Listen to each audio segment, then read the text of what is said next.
You know that feeling, right? You're scrolling through your phone, your social media feed, and it just seems like everyone is, I don't know, living their absolute best life. You see the perfect holidays, the amazing job news, everyone looking, well, perfect. And maybe, just maybe, when you put the phone down, you feel a little bit less. Oh, definitely. It's that classic thing, isn't it? The curated highlight reel versus our normal, messy, everyday lives. Exactly. So what does all that scrolling, seeing all that curated stuff, what does it actually do? Like to how we feel about ourselves, our self-esteem? Yeah, that's the million-dollar question. Right. So that's what we're diving into today. We've got this research study that looked specifically at this connection. We want to sort of unpack what they found, what the impact might be, and maybe what it means for you listening. Okay, so this study, it zoomed in on a pretty specific group. We're talking young adults here, students aged 18 to 25. Okay, yeah, that's a really crucial time, isn't it? Right. Figuring yourself out. Precisely. And, social media is massive, obviously. But this particular research, it focused mainly on Facebook. This was a while back when Facebook was really dominant, so they used it as a kind of stand-in for social networking sites in general. Makes sense. So the basic question they were asking was pretty straightforward then. Is there a connection between how much time these students spent on Facebook and how good they felt about themselves, their self-esteem levels? That was the core of it, yeah. And the results, they were, well, pretty clear and quite stark, actually. The main finding pointed to a strong, statistically significant negative relationship. Negative. So hang on, the more time spent scrolling Facebook, the lower their self-esteem scores tended to be. That's what the data showed. Wow. Yeah, and they even tried to put a number on it. Their analysis suggested that for every extra hour someone spent on Facebook each day, their self-esteem score on the scale they used dropped by a noticeable amount. It was 5.574 points, according to their model. Okay, 5.574 points per hour daily. Yeah. That's not nothing. It makes that vague feeling we started with feel much more concrete. Exactly. It wasn't just like random fluctuation. So what's behind that then? Why does seeing other people's lives online seem to drag down how we feel about our own? Did the study get into the why? It did, and this is really key. It seems to come down mostly to social comparison. Ah, okay. Comparing ourselves to others. Yep. The study found a huge chunk of the students, something like 88%, said they actively compare themselves to others when they're on Facebook. 88%. That's almost everyone using it. It is, and here's the really interesting part.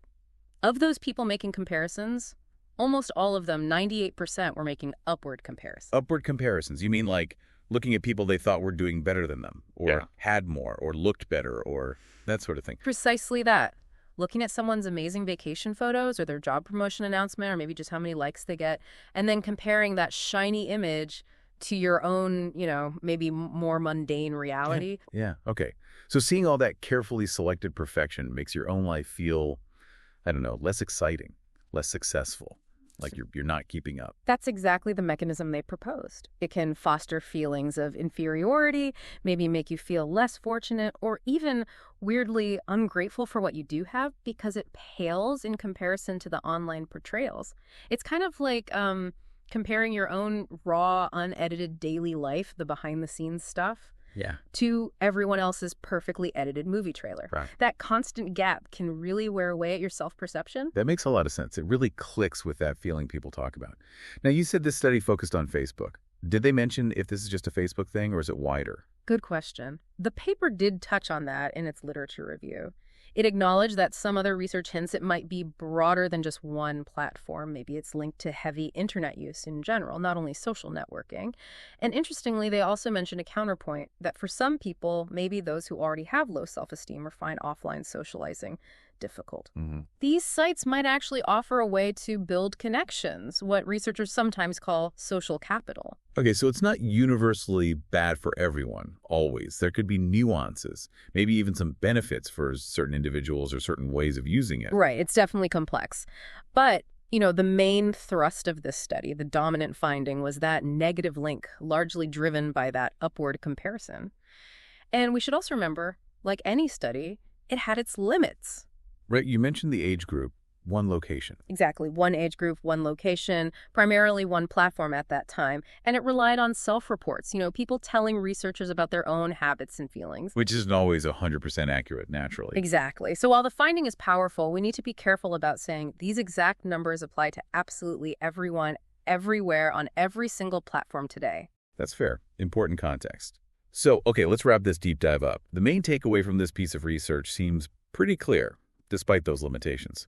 For these young adults, spending more time on Facebook showed a negative link with their self-esteem. And the main engine behind that seems to be that constant diet of upward social comparison, seeing others' highlight reels. It really makes you pause and think, doesn't it? That the time you spend scrolling isn't just passive. It has an active effect. Makes you consider how you feel after you spend time on social media. Do you feel better, worse, or just the same?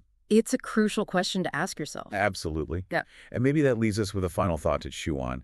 When we're constantly comparing our own, messy, complicated, real behind-the-scenes life to everyone else's carefully curated online highlight reel, what's the real, maybe hidden cost of that comparison for how we truly feel about ourselves?